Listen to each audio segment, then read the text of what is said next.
В Устьянском Улусе завершился фестиваль художественной самодеятельности «Янские зори», приуроченный республиканской программе «Природа и мы». Участниками фестиваля стали пропагандисты и активисты охраны окружающей среды Арктического Улуса. Заключительный концерт состоялся в Доме культуры «Металлург» поселка Депутатский, где выступили лауреаты и дипломанты художественной самодеятельности фестиваля с наследов Хаир, Саилык и поселков Усть-Куйга и Депутатский.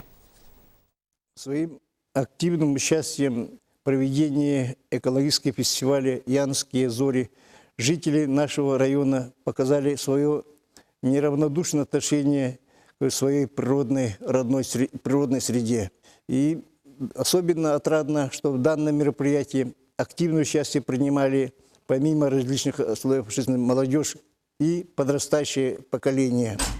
Мы, участники экологического фестиваля «Янские зори», выступаем за охрану окружающей среды нашего любимого Устьянского района.